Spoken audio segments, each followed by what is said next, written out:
Hello gamers, it is me, Wendy, and I'm coming at you from an echoey room because I did not soundproof it yet. But oh my goodness, Wendy just got her skill tree, and so did Wortox and Walter. Oh my goodness, Walter. So live on stream, I've been testing all 3 skill trees, so now I fully understand them, and now we're gonna record just a video explaining all 3 of them. So let's go. Let's start with Wendy. Blessed Cistern reduces the spoilage time of petals in her cistern. If you did not know, this cistern by default doesn't really do anything other than give you sanity. But when you throw 4 petals into it, it makes Abigail level up faster no matter where she is in the world, so it's kind of neat but kind of not super useful. So now those petals in there will last for longer with that skill. Very cool. Wendy by default loses less sanity from everything, but this makes it so she loses even less sanity, and she grants that to some of her nearby people, like other players. So that's neat. Moving on, Abigail can be sent to rest at her urn, letting her health rise above normal levels. So if you unlock this, you right click the cistern, you send Abby there, she will stay there, and she gains 100 health over whatever her current maximum is. So at level 1 she'll go to 250, at level 2 she'll go to 400, and at level 3 she'll go to 700. So that's 100 above her already established maximum. Next you have evil flowers hold no fear for Wendy. They'll spawn 100 flowers, kabam, now I have no sanity aura because of the, I seemingly, my sanity is plummeting. Interesting. Okay, maybe the skill isn't working. I don't know, whatever. Anyway, but the second part of the skill says she can purify dark petals into regular petals. In her crafting tab, she can turn 4 dark petals with a morning glory into 4 normal petals, which is kind of, you kind of want it the other way around, but we'll discuss that later. Dark Petals 2 says Abigail teaches Wendy to make a shroud of flowers to wear. When worn, Wendy's wounds will be transferred to Abigail until she is unsummoned. Now this is very cool. So it is very expensive, requires 20 dark petals and 2 morning glory. To get 20 dark petals, you basically need to die and then haunt a bunch of normal flowers to turn them into evil flowers and then pick them. So that's how you get 20 dark petals. And the morning glory, I'll show you how to get it later, but you can get that before the skill tree was introduced, because there are some skills that increase how much morning glory you get. But once you have that, you can craft the floral shroud. Now, this is actually really goofy. So I'm gonna level Abigail up to max. Now, this is something they'll probably patch, but here, let me show you. So pretend it's winter time. Oh no. It's getting cold, lads. We're gonna set a temperature real low, and you know what? We're also gonna do some starving. So you can see that I am cold and I am starving, but my health isn't going down. Oh my goodness, Abigail's health is going down. So at the moment, every bit of damage that would damage Wendy instead damages Abigail. Now this is really good because Abigail has a massive health pool, and she naturally regenerates 1 health per second. You can just run around starving and freezing or overheating and you won't die. And before Wendy's skill tree, she could make healing potions for Abigail, so when her health gets particularly low, she can just do this, apply the spectral cure rule. I've sped up the world by like 10 times. Oh no guys, I sped up the world for like a lot, and then now you can just apply the healing potion to Abigail, and then she suddenly regens all the health back. And so this also includes when you get hit by stuff, of course. Now, I imagine this kind of damage, like freezing and starving, they'll patch this out so that the floral shroud doesn't affect it. So if you take it off, you see your health starts going down. But once it's on, Abigail starts taking the damage again. This also applies to bosses. So if you're fighting Beradra, you're doing some punching. So I do get staggered, but I took 0 damage. And Abigail's taking the damage she takes, and she's taking my damage as well. So she would have taken 100 health from being hit, and then 75 damage from me getting hit. So she can die very fast against bosses. But something kind of fun you can do with Bee Queen. So you're ready to fight Bee Queen, are you? Wear a beekeeper hat and the floral shroud, and suddenly you'll see that Bee Queen is a very little threat. Because all of the damage you take goes to Abigail, and then you can very easily just heal Abigail using the spectral cure rule. Also, they changed how potions get applied. You can just right-click them, and they automatically get applied to Abigail. And also, check out this new animation. You like pour it onto the flower. Isn't that neat? Wow. Anyway, so that's what that floral shroud does. It's really good, really good. One of her best skills, I'd say. Next, we have Vengeful Ghost. When Wendy or her friends are killed, their spirit is vengeful, able to wreak havoc on the living world for a short time. So what this does is if you were very unfortunate to get hit by a shadow meteor. Oh no. And then I'm gonna spawn a bunch of frogs. You can see there's a rage meter up at the top right. So for 15 seconds after you die, your ghost does like really big AoE damage, like maybe a radius of 1 tile, or maybe half tile. It looks like about a tile radius, but it's a big radius, and you just constantly do AoE damage like this, but only lasts for 15 seconds. This also applies to her teammates, so that's neat. Anyway, let's continue. Next, we have these strong brew potions. I'm not going to show them because they do what they say, which is elixirs with 1 day duration will now last 1/3 longer, elixirs with 1 day duration will now last 2/3 longer, and elixir duration of 1 day will now last 2 days. So this just makes it so the elixirs last longer. Now, I don't think this is super useful, except when you're using Nightshade Nostrum, which buffs Abigail's damage. Everything else, usually you apply it for a boss fight, and boss fights don't usually take longer than 8 minutes, so these skills are kind of poo-poo. Now, on to Pip Spooks. We're going to do the affinities last, so let's do Pip Spooks. So, Pip Spook lost toys aren't quite so far away. Let's unlock that. So, if you are wandering around a graveyard, as you do, you may find a Pip Spook. Hello! And if you right-click assist, he will then start running towards, or just kind of guiding you towards where his toys are. And then you see this little pulse around his head. That's when you can, that's like how, depends how close you are to his toys, depends on how big that is. Now, once you find the first toy, and he gives you a first little bit of morning glory, the second toy and every toy after that will be significantly closer. Nothing really to say other than, yeah, the toys are closer together, so it takes less time to like collect the morning glory. Then you have Pip Spooks, remember, more lost toys to find. What this does is he will just show you toward more lost toys, and so every time you find a lost toy, you get given Morning Glory, this resource, which you need to make all of Abigail's potions. So effectively, one Pip Spook will give you more Morning Glories now, and a bit quicker, since all the toys are not as far away as they usually are. So there it goes. I only got 6 Morning Glories from that. Now, on to the next skill. Pip Spooks produce more Morning Glories. Let's use this one. Now, let's go find another Pip Spook. Hello, new Pip Spook. Now, let's see all the Pip Spook's skills. So remember, we got 6 toys the first time. I mean, we got 6... Morning Glory the first time. See how this toy was right next to that one? I literally found the first toy and then found the second one. There, the multi marbles. The other toy was over there. Like, it's so close. Last toy was there, and the next toy is here. It's so close together. And look at all that Morning Glory. Oh my goodness. So initially I got 6, so let's take away that first 6. And the second time I got 18. On stream I got 20 from one thing, so yeah, you get like triple the Morning Glory now from each Pip Spook. So yeah, these skills pretty good. Now let's move on to gravestones. Wendy can now adorn graves with flowers, inviting the spirits living there to come out and visit. So with 3 petals, you can now upgrade these tombstones. And wow, pretty things. And then bam, ghost comes out. If you didn't know, the ghosts are neutral to Wendy, but otherwise they just attack anything that gets too close. So if you are fighting like some bees or even Bee Queen and some other mobs will just ignore these ghosts, so they're just kind of free damage. For example, you summon a Bee Queen, here comes the ghosty ghost.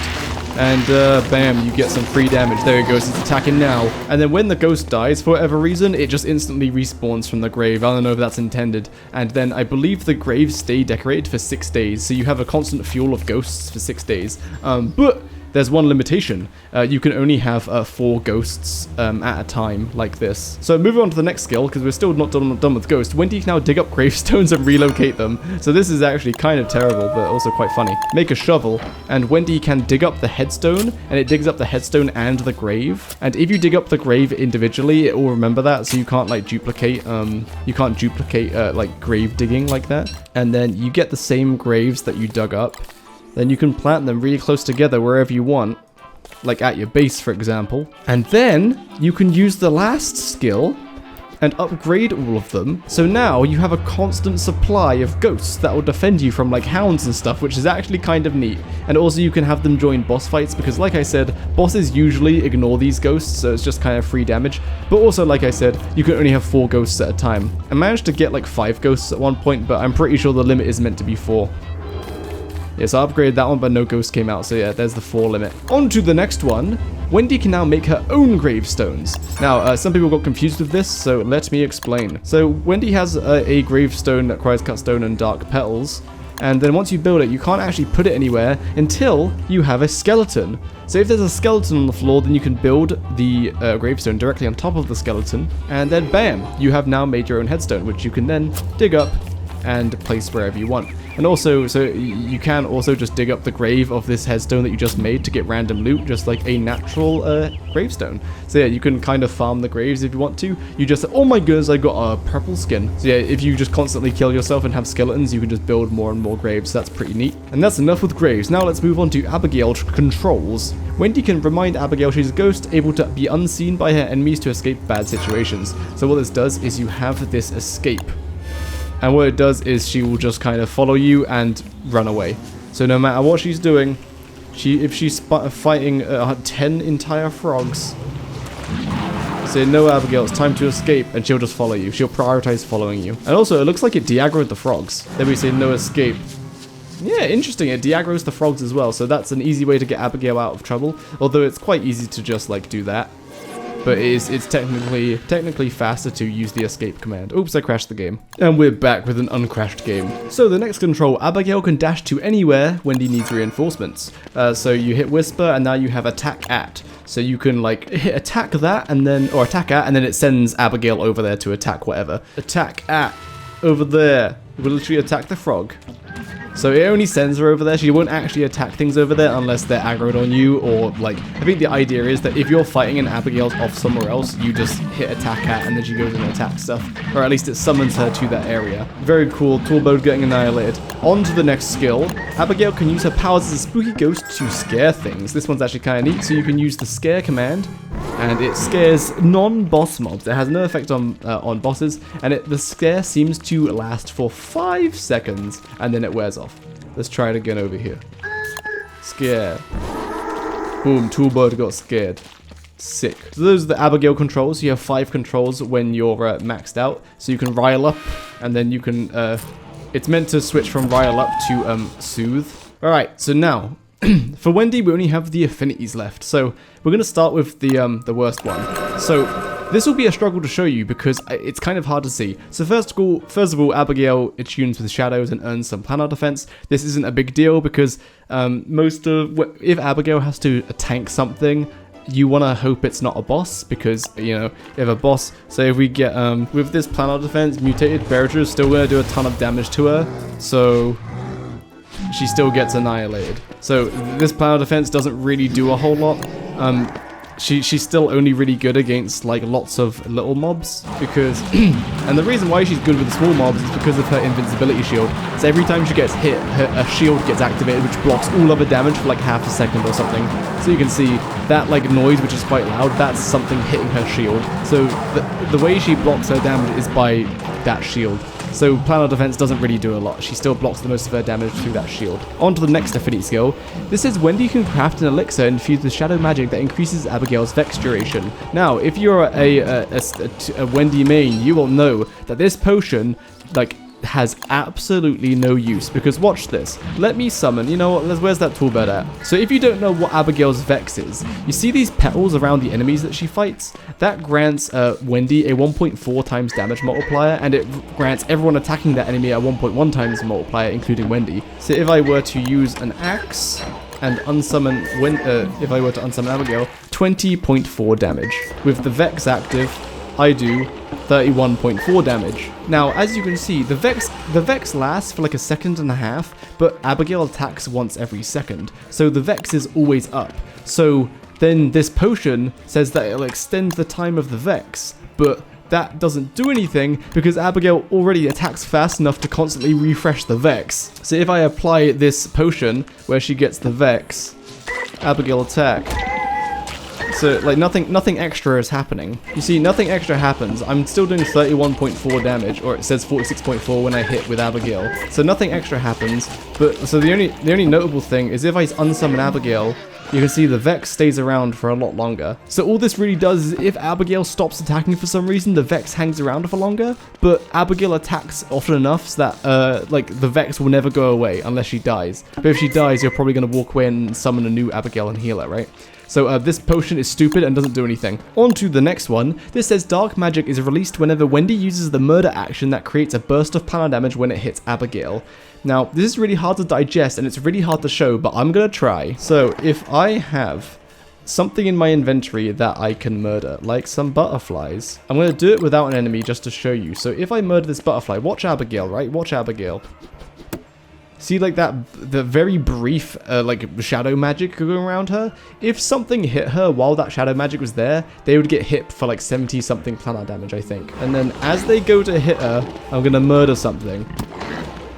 And so, did she do extra damage? I can't tell. I'm just gonna keep murdering to see if we do the extra damage. Oh, I saw an extra hit over there. Did you see that? As you can see, it's a very tight window and really awkward to pull off. There we go. I did a little bit extra damage. You see that?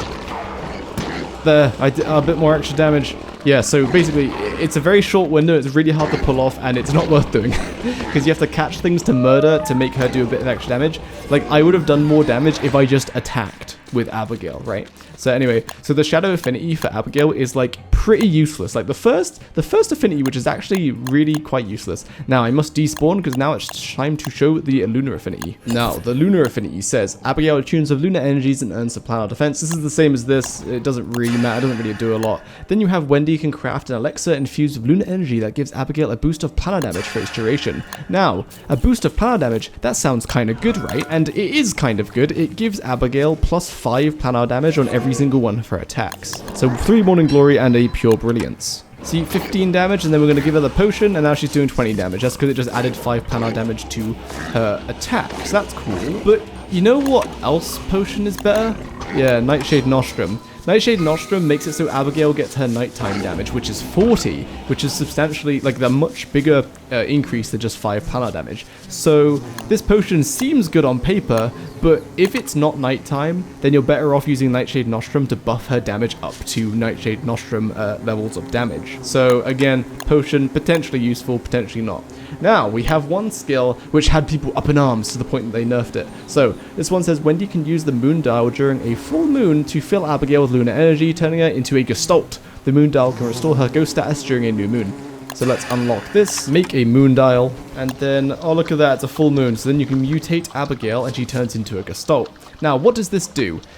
So basically, initially you'll think, oh my gosh, this is so OP. So I'm going to summon a pigman. Oh my gosh, did Abigail just do 250 damage? Oh my gosh, look at Toolbird. Abigail, kill the Toolbird. 400 damage? That's so overpowered. Oh my goodness, nerf Abigail. So I'm going to explain to you why this is not overpowered. Because as we've seen before, Abigail's Vex lasts for 1.5 seconds. This new Abigail that is a Gestalt only attacks once every 5 seconds, which means for 3.5 seconds every 5 seconds, the creature that you're attacking will not have a Vex. And that's a big deal because if you're attacking with Wendy without a Vex, your damage multiplier is 0.75. Whereas if you're attacking with a Vex, your effective damage multiplier is 1.155. So you're losing out on like 40% damage, if not a bit more, by not having the enemy vexed. So even though Abigail is doing 400 damage during nighttime, and during daytime it's a lot less, it's 150. And of course, by the way, if it wasn't clear, it's single target, she doesn't have an AoE here. Nightshade Nostrum used to work with this version of Abigail, but then they nerfed it, so they just changed it so that it doesn't. And also in this form, she tries to kite, but like it kind of doesn't work, kind of does work. So it's pretty cool that she does, you know, big one hit rather than area of effect damage. But because she's not vexing the enemy, you lose a lot of damage. Now, I'm going to hopefully play a clip from my stream here, where I show that in 55 seconds, I attacked Toadstool with normal Abigail, and then I tried again with Gestalt Abigail. And as you can see from the clip, hopefully, I did more damage in 55 seconds with normal Abigail than Gestalt Abigail. And that's purely because, like, despite Gestalt Abigail doing more damage, our overall damage was less because Wendy's damage was reduced by so much because the Vex wasn't up most of the time. So that's why the Gestalt Abigail isn't amazing. Like for boss encounters, the other Abigail is actually better, potentially. But it also depends. If you're using a really bad weapon or you're not attacking a lot, then this version of Abigail will be better. But that assumes that you're fighting at nighttime, so she's doing 400 damage per hit. But you can't guarantee that because because Nightshade Nostrum does not work with this version of Abigail. Because initially it did, but then they just nerfed it because I think people got upset that she could do 400 damage. So really, Nightshade Nostrum should work with her, but right now it doesn't. Like, we just gave her Nightshade Nostrum, but she's only going to do 150 damage.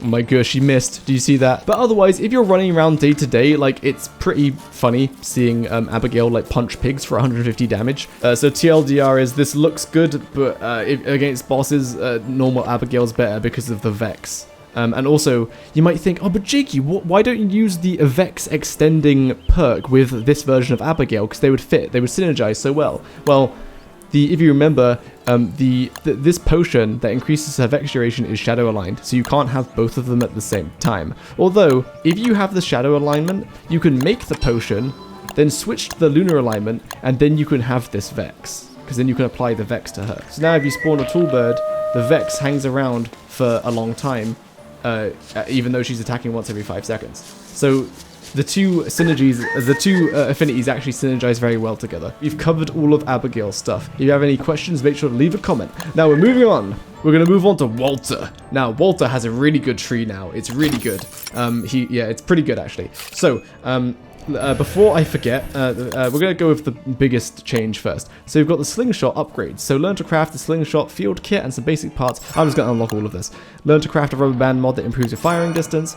Learn to craft a handle that prevents the slingshot from slipping out of your hands. Learn to craft a handle mod that improves your firing rate. Very good. Learn to craft a frame mod that adds a special ammo slot used for alternative special attack. And then learn to craft a frame mod that expands your ammo slot size and adds an alternative charge attack. So I've unlocked all of these because I'm going to show them all at once. Okay, so so all of these skills together, they unlock these items, not the pebbles here. Everything after the pebbles. So you have the Slingshot field kit. This you use on your slingshot, and now you can upgrade it. So these slingshot bands increase how far your range is. The best one you can make is this one, which requires a cattail and tentacle spots. I hope they add a third one that requires a boss drop. But anyway, so you can put this in. Now you have a bigger range. Then your next thing are frames. So this is a bony slingshot frame, which just allows you to store more ammo. Then you have the Thulsight frame, which lets you store ammo and you get a special attack, which I'll show you. Then you have the Scrappy slingshot frame, which has 2 ammo slots and a different special attack, which I prefer this one special attack. So let's see. So let's put in the Thulsight one, and then you have these handles. So this Glommer handle is just this just makes it so that you don't drop your slingshot. Then these other two are actually good. This one's made with silk and it makes you attack faster. Then the other one's made by void cloth and makes you attack faster again. So let's attach that one. So now we have our upgraded slingshot. You can see it's like a Thulsight slingshot. So the firing rate, I did some very rough calculations. The firing rate is only about 17% faster than without any of these upgrades. So it looks faster, but it's only 17% surprisingly, or thereabouts. But then you have 2 ammo slots. Let's see, you have some poop pellets as well.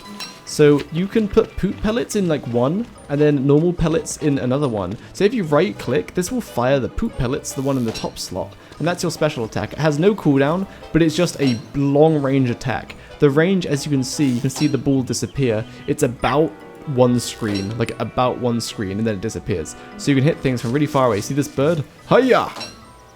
Bam, got it. And then otherwise, your range for normal attacks, which aren't the special attack, is actually quite far. So that is your new range. It's pretty decent, and that's with the upgrade, of course, with the best upgrade currently being this for that. So again, the slingshot band increases your range. The frame, it gives you the opportunity to hold more ammo and gives you a special attack, and then the grip improves your attack speed. Let's move on to the other very cool thing, which is projectiles. So I'm going to unlock all these new projectiles real quick. Oh, actually, I forgot to show you this other frame. So the bony slingshot frame, it's literally just the worst version of this because you just don't have a special attack. Then the scrappy slingshot frame is something because you only have you have 1 ammo slot. But your charge attack is you can charge it. And to my knowledge, it doesn't do increased damage or anything, so this is why I prefer the Thulsight frame. Oh yeah, look at that, it goes a little bit further than the other one. So it has a bit more longer range and you have to charge up the attack. I prefer the Thulsight frame, so that's what we're going to use for the rest of Walter's section. And also this one requires an enlightened shard, which is kind of crazy. Right, let me delete all of this. Projectile, these 6 projectiles are. Now let me show you what they do. Sticky rounds are actually pretty neat. You make them with honey and you get 10 per craft, and you can just shoot things with the honey. I put them in the special attack section, so we're going to wait for a bird to land, then we're going to shoot the bird. I see a bird. Hiya. Hey, see? It stuck them to the ground so that I couldn't kill them. Look at that, amazing. And so not only does it stick birds to the ground, but it will slow enemies down. So if I hit this pig, bam, he's now afflicted with honey and he moves significantly slower. Check that out. It does work against bosses, but yeah, it does work against bosses technically. It doesn't last all too long, but it's still pretty neat. I would put these in your special attack section so that you can hold F with different rounds and then do this when they're moving a bit too fast. So that's what that one does. Now we'll go from worst to best. So we have stinger rounds. Stinger rounds are pretty neat. So let me just spawn a bunch of spiders. You can see that these do 25.5 damage, but they have a tile radius, or a tile diameter, I mean, AoE, which does 17 damage. So you can see, I'm hitting like so many spiders, and you can attack. Look how fast I'm attacking. Oh my goodness. No, stop attacking me. I ran out of rounds, goodness gracious. So that's what they do, 25 damage with some AoE. So now, let's upgrade that. Moonglass round time. Moonglass rounds are the same, except they do about double the damage. Let me spawn more spiders. Hiya! 51 damage and 34 AoE damage. So attacks, yeah, it does significantly more damage. 51 damage to the main target and 34 damage in the area of effect. And again, the area of effect is about a tile. So anything, if I shot something in the middle of this tile, everything in the tile would get hit. Let's spawn some more spiders to show you. Bam, like that. I hit almost all of them. It's crazy. These Moonglass rounds, I would basically camp these for your entire boss rush because they're easy to get and they do AoE damage. So they're really versatile and they do 51 damage anyway, so they're really good. So let's move on though to the Shock Scrap rounds. Shock Scrap rounds are single target. They don't do area of effect, as the name would imply. They do lightning damage. So I'm going to summon a Depth Worm because they're always wet. So if you're attacking a wet enemy, 74.4 damage. That's very good. Pretty good, in fact. So yeah, I think this is like technically the best like in one hit kind of round. Only works against wet enemies, otherwise it does like 40 damage, so it's not very good.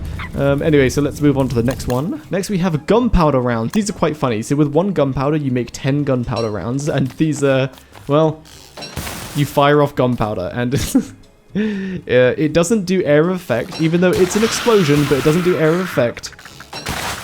But it does 68 damage, so the same as a dark sword. So quite neat, but yeah, no area of effect, so I would just stick with the Moonglass pellets, unless you're for sure you're only going to do single target damage. So moving on from that, you have Dreadstone rounds. Dreadstone rounds do 59 damage. But 10 of that damage is planar damage. So it's 49 physical and 10 planar, which is neat for planar enemies. But even versus a planar enemy, these rounds are not very good because they just don't do enough planar damage. So that like later you get rounds that do more physical damage and they end up doing more damage than Dreadstone rounds against planar enemies. So in the last round, we have sticky rounds, which is the honey rounds, which I already showed you. And they stick enemies into the ground. So that's all the new rounds. The TLDR of these new rounds is honey rounds are cool for like early game bosses, and then I would basically camp Moonglass unless you really want to use gunpowder because it does higher damage, does 68 damage. So yeah, I basically these three. Stinger rounds are cool, but Moonglass ones are just better because you can find Lunar Island pretty fast.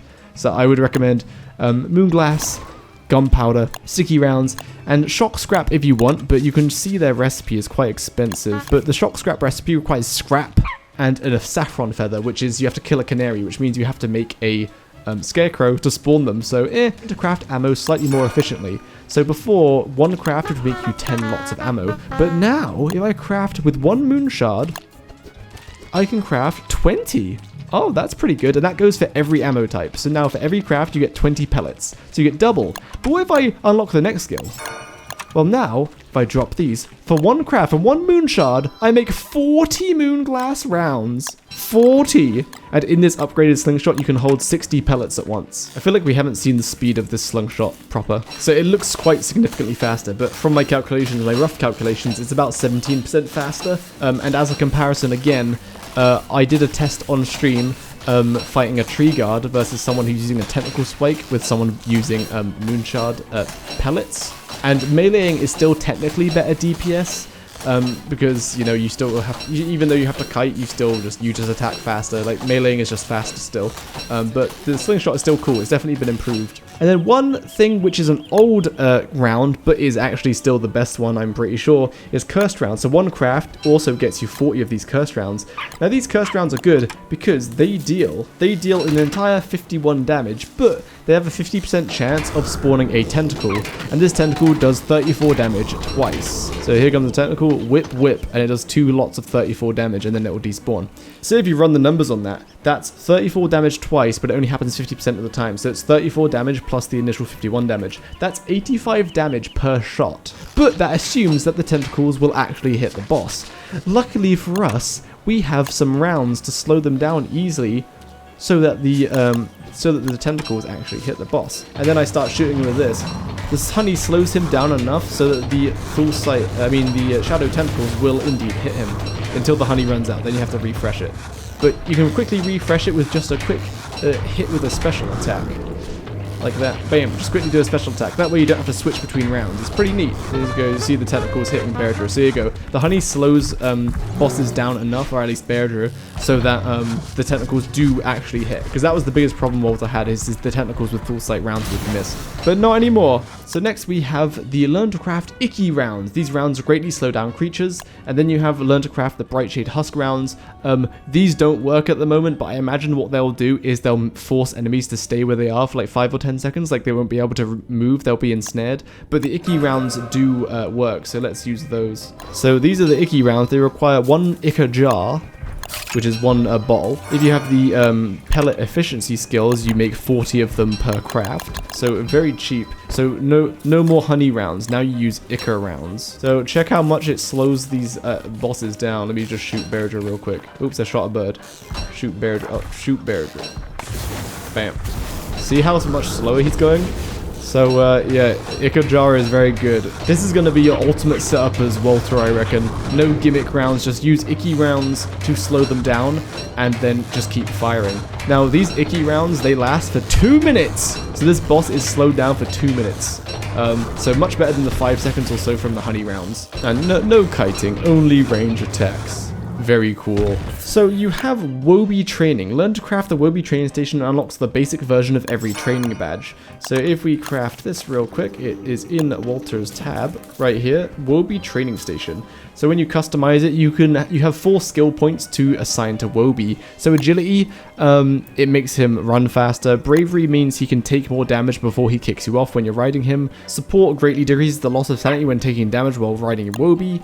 Digging makes it so Woby can dig items to find them, and then fetching means he can pick things up and bring them back to you. So with the first skill, you unlock the basic of every badge, and as you do these actions, Woby becomes trained. Now, from what I know, is these badges take forever to level up. And then what these skills do, so agility training, all these do is basically all of these badges that you see here. So digging just got 3%, look at that. All of these are the same, except you unlock the level 2 version. So now, you have to, if you wanted the level 2 version, so he does it better, that takes up 2 points. So you can have like 2 level 2 and then 2 level 2 or like 4 level 1s, right?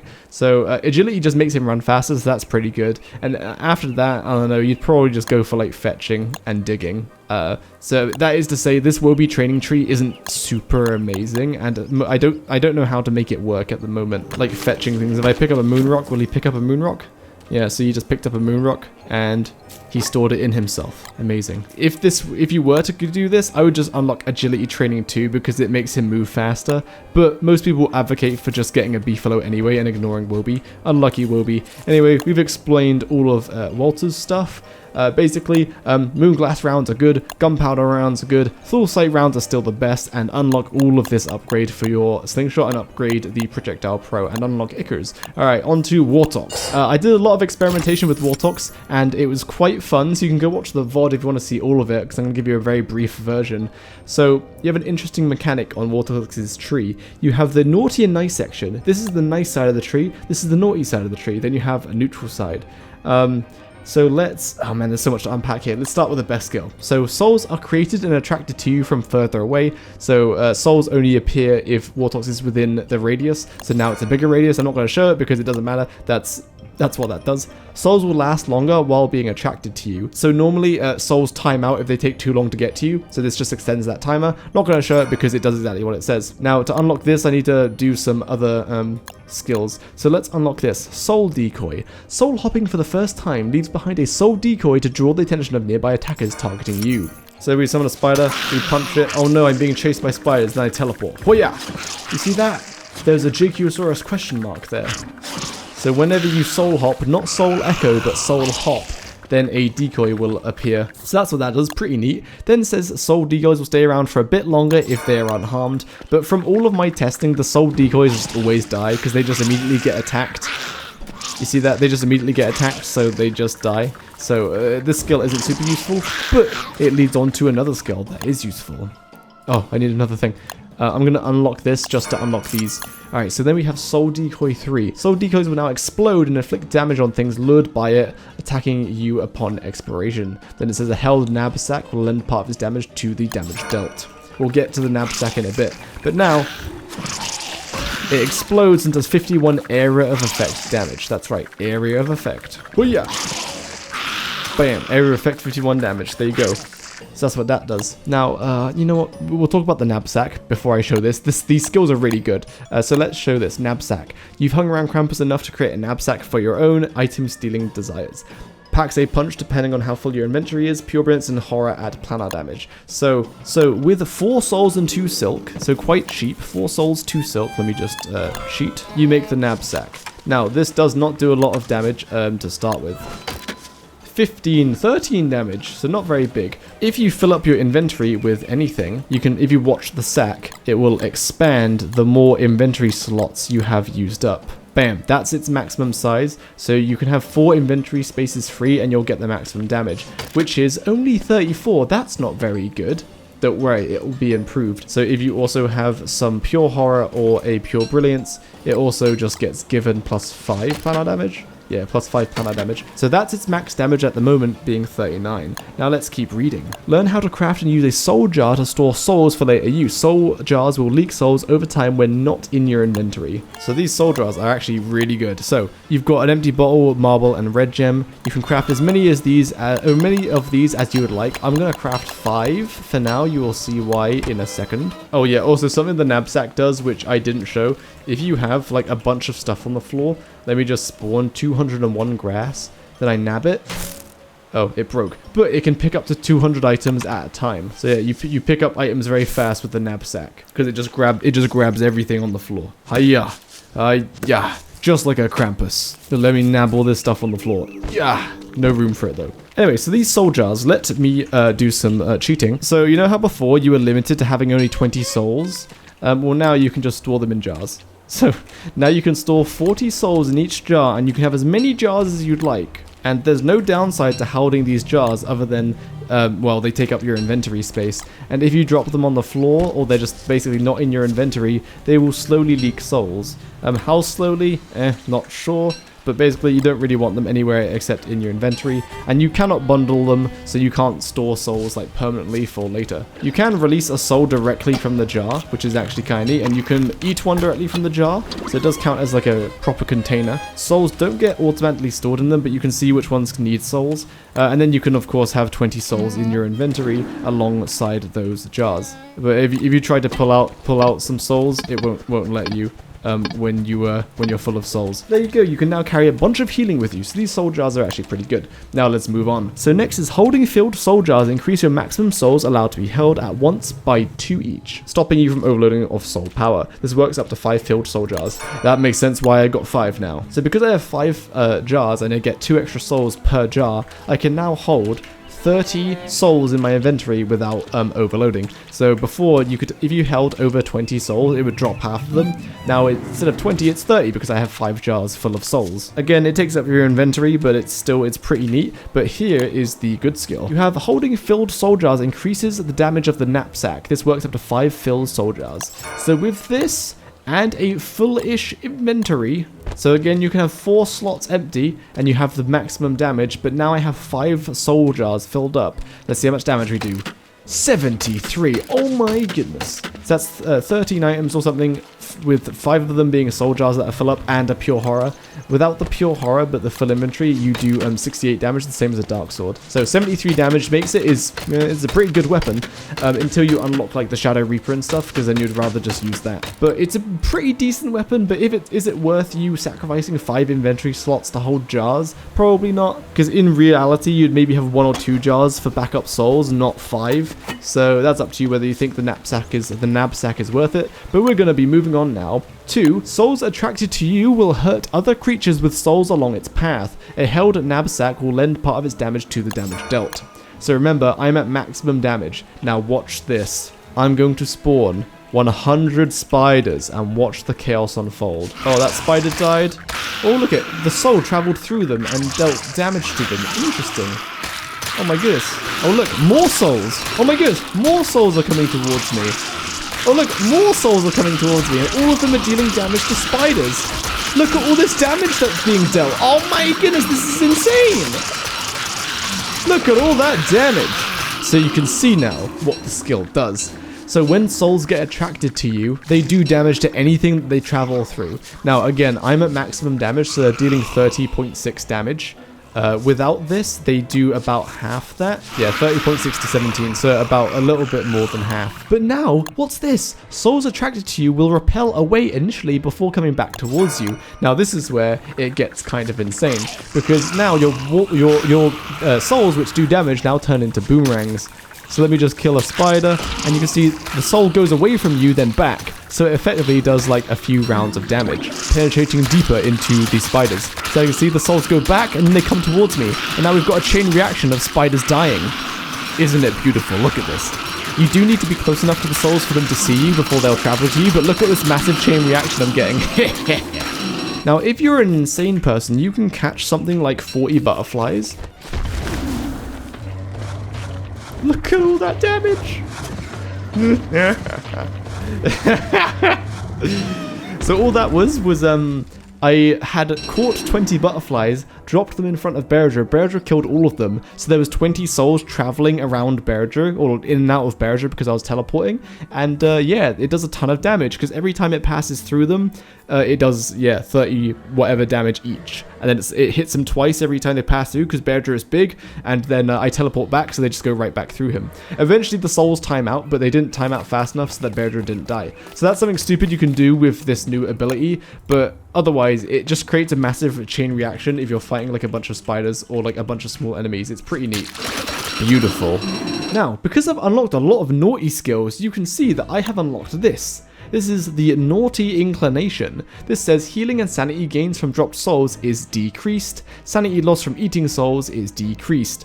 So what that translates to is these souls only heal for 15 each now, rather than 20 because I've unlocked this. And when you drop souls, you don't get any sanity back. But when I eat souls, I also lose no sanity. So we've covered the naughty side. These 4 skills are by far the best, and the knapsack is interesting, but it's probably skippable, but it's definitely interesting. These 4 are by far the best. Now let's talk about the nice side. So starting off with Lifted Spirits 1. Souls waiting to be freed in a soul echo will enhance your movement speed. So what a soul echo is after you soul hop, that is the echo right there. That green marker there, that's what a soul echo is. So when you soul hop, you have a chance to soul echo, which is basically a free teleport, right? So that's what a soul echo is. Now what the skill says is you get increased movement speed while a soul echo is like active. So after you soul hop and the soul echo is active, ready to be used, you get increased movement speed. Quite noticeable. Look, I slowed down by quite a bit. Maybe it's like 10, 15, 20%, something like that. That's what that skill does. Pretty neat. Then we have Soul Echo duration is increased. So now when you teleport, the Soul Echo takes longer to expire. Effectively gives you more movement speed or longer to decide whether you want to use your second free teleport. Then you have Soul Echo may happen a second time. This does not decrease Soul Hop costs from the map. So Soul Echo a second time is, so you Soul Hop, there's the first Echo, we use it, and then there's the second Echo, so we can teleport again. So that's what the echoes are. I hope that makes sense. So basically, for one soul, you can get like 3 teleports. So I teleported, then I echo, and then I echo again. So that's really good. This skill's really good. Then we have soul hop cost from the map will be reduced by how much the current world has been explored. So I've teleported to Pearl Island, and teleporting back to the portal will cost me almost 14 souls. It will cost 13 souls, but almost 14, right? And also, if you didn't know, yeah, Wortox can teleport across the map. This is new since my Wortox boss rush, but it's quite old. So now the map has been unveiled. So now, how much does it cost to teleport? 7. Amazing. So the teleport cost for teleporting across the map has been cut in half because I've discovered all of the map.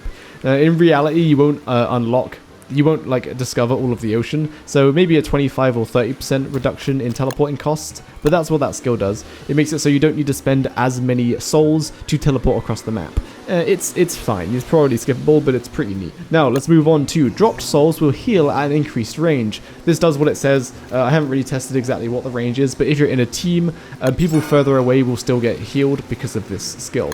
Then you have souls will come to you faster, so when enemies die and they drop a soul, they will now travel to you faster. So if we kill this bee, the soul comes pretty fast right there. Next we have dropped souls will do a second healing wave for a low amount after a delay. So because I don't have the naughty inclination, I actually now have the nice inclination, which says healing and sanity gains from dropped souls is increased, and sanity loss from eating souls is increased. So when I drop a soul now, it heals for 25, and then that small soul heals for 6.3.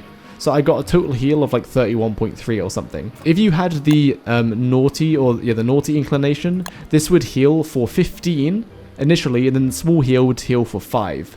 So yeah, that's what this does. It's like a 25%-ish extra healing. Pretty neat. After a small delay though, because if you drop this, heal, and then run away, you see it didn't heal me, so you do have to stay within the area. Next we have reduced the delay for the second healing wave to happen. Drop souls will heal at an increased range. Again. So you drop the soul, you start running, it heals. Oh, and you can still outrun it. Still have to stay within the area, but you'll have a harder time escaping the heal now. So now, even if someone's running away, as long as you drop it on top of them, they'll basically always get healed, unless they're running directly away from you. You'll see that this is like more aggressive, and this is more support. So speaking of support, let's go on to the last nice skill, called Lifebringer 1. I'm going to need a friend for this. You know who we're going to call? That's right, Mr. Mither. Oh goodness. He's arrived. While Mr. Mither loads in, we're going to read this. Learn how to craft learn how to channel souls into a twin-tailed heart, a creation used to revive ghostly friends. So this recipe costs 10 souls, so not really that expensive. And then you make it, and then Wilson would tell him to attack a butterfly. And now his immunity is gone, so we kill him with shadow meteors. Oh no, Wilson, you've died. Oh no, don't worry, I've got the twin-tailed heart. Bam. So that's what it does. You craft it with 10 souls and it revives your teammates. Pretty neat. And that's what it does so far. Then you have your ghostly friends who will no longer suffer health penalties when you revive them with a twin-tailed heart. So what's your health max? Now 113. So his max health got hit. So now, but now we're gonna hit him with some more shadow meteors, and we're gonna revive him again. And now we're gonna ask him again, what's your max health now? It should still be 113. He shouldn't have received another. Oh, still 113. Perfect. So yeah, now you just don't get a health penalty. Then lastly, we have allow the twin-tailed heart to be used by another, which will pull them to you from near or far. Using it yourself will free the souls inside. So what this does, I'm going to give this to Wilson and say, Wilson, use this when I leave your screen. Okay. Oh, Clay. Alright, and then we're just going to humbly teleport to Lunar Island. And let's see what's going to happen. We're just here on the... Oh my goodness! Wilson jumped out of nowhere. That's amazing. So, I'll show you what it does from the other person's screen. But first, if I squeeze this heart, I just get some souls. Oh, Wortox teleported away. I want to follow him. I squeeze the heart and whoop! I disappear into the sky. So that's what it looks like when you teleport to someone with Wortox skill. T.Y. Mether. So now we have this one. I'm not going to show it because it's just kind of stupid. It says you periodically feel a musical pull to play your flute if you are holding it. Pan flutes will not lose durability one time when feeling this urge to play. So you have a pan flute. You can't equip it, but occasionally you'll just blow it. and it will put everything to sleep because that's what a pan flute does. And that's all it does. It's kind of a weird one. Then this makes it so they sleep for longer. And this one makes it so they won't aggro you after they wake up. I'm not going to show it because it's kind of stupid. So now, the affinity skills. You have the Cryptic Founder. So souls waiting to be freed and a soul echo will absorb the damage from shadow aligned enemies and expire the timer. So this is going to be kind of awkward to show, but I will try. So while wearing a bright shade helmet or armor, either one. So again, we'll do a soul hop. You see that? Wow. Soul hop, bam. It prevents the damage, and that's it. So I guess it's meant to be, if you're running away from shadow creatures, it stops some damage. And to stop the damage, it consumes the soul echo cooldown, so you can't teleport a second time. Which is neat, because I guess it stops you from being stun locked, potentially, but not really, because if you get helped multiple times, it doesn't work. So this skill is kind of whatever. Let's go to the other skill. The other skill is, while wearing the Shadow Reaper, souls waiting to be freed and a soul echo will cause damage dealt to spread out to close enemies or hit one target twice and expire the timer. So let's show you what this does. This one is kind of nuts, when paired with other things. So I'm going to wear the Shadow Reaper. I'm gonna hit this guy, bam. I'm doing 56 damage, that's not all that amazing. But if I teleport, now the soul echo is there, and if I hit, bam, 112 damage. So by consuming the soul echo cooldown, it does extra damage. So what can I pair this with? I'll tell you what you can pair it with. Echo. You hit one of them, it explodes, does a bunch of AoE damage, and the souls get dragged through the spiders, which causes more spiders to die. Oh goodness, I died. As you can see, basically this little teleport caused the chain reaction to start just a little bit faster. I'm overloading the souls so much right now. So let me just show that again, just to be sure. I'll do it 20 spiders though. So there's just spiders. You teleport, and you can consume the soul echo by attacking, and it just unleashes a bunch of damage, so that you can one-hit something after a teleport.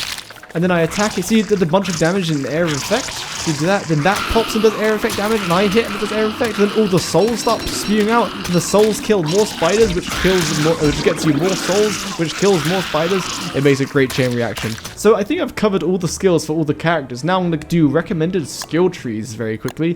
Now, of course, this is the beta, so they could change things. Let's start with Wortox because it's fresh in our brains. So do Shadow Affinity. You probably want to use the jars and the knapsack potentially. You definitely want these 4 skills. They're very good. The soul decoy is kind of a gimmick. Like, it doesn't work all that well. It will only attract like one enemy usually. So let's go for this one, and this one, and this one. This one's optional, you can get it if you would like. If you're playing multiplayer, you probably want these 4 and these 3. More importantly, these 3 because it revives people. But if you're playing solo like I would, then you wouldn't use these because you just can't, right? In which case, you'd probably just do something like this because the pan flute is funny. So yeah, that's my recommended skill tree for Wortox. If you're playing in multiplayer, then I would just get rid of this and instead use all of like these support skills. For Wendy, I think this is pretty straightforward. Basically, both of her affinities aren't very good. This garment is very good because it tanks all the damage for you. If you're a noob, you probably want the Wendy's resistance to scary things to be increased so you just don't go insane as fast. The last cistern could probably be ignored because it only increases her max health by 100 and it's only temporary. The strong brew isn't very good, I don't think. The vengeful ghost is kind of funny, but ultimately only does like 150 damage, but it's air effect, so it's kind of not amazing. But if like one of your teammates dies during a hound attack, this vengeful ghost damage will be enough to kill all of the hounds, so you might like vengeful ghost, honestly. You might want it. Now, you can bring a ghost army or 4 ghosts with you anywhere if you do the gravestone kills, the gravestone skills. You don't technically need this last one, but these first 2. I like the Pip Spook quest skills because it like triples the amount of morning glories you get, so you don't have to do it as much. You can unlock these controls if you want, but they're not like super amazing. If you want to force Abigail to follow you, you can use her flower on her to unsummon her, but for the sake of it, let's just unlock them all, and then you have 3 skill points to use wherever you want. Now, the Shadow Allegiance is like actually like just useless. It's just not good, so you have to, I would definitely go for Luna, but like I said, this potion is usually outclassed by Nightshade Nostrum and Gestalt Abigail against bosses. If you Wendy are doing a lot of damage, then Gestalt Abigail isn't actually that good. But Gestalt Abigail is good if you want it to be single target and you yourself are not doing a lot of damage. So there you go. That's my Wendy recommended skill tree. Now we go for Walter. Now for Walter, it's pretty straightforward. You want to max out all of your slingshot upgrades. You want the Moonglass one, in my opinion.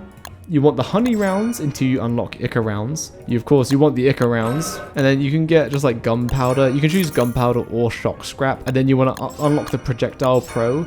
Then after that, it's choosing between, I would skip stinger rounds and just go straight for Moonglass.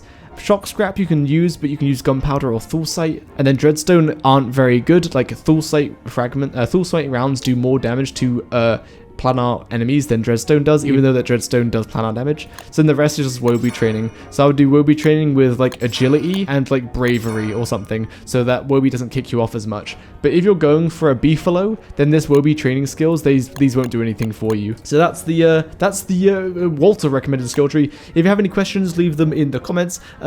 They will probably change the numbers on these, but I reckon the skill trees will be about the same. I like all the skill trees. I think they're all pretty cool. Walter's for sure needed it the most. Wortox 1 has like so many skills. Anyway, thanks for watching. Expect streams and such. I'm leaving now. Goodbye.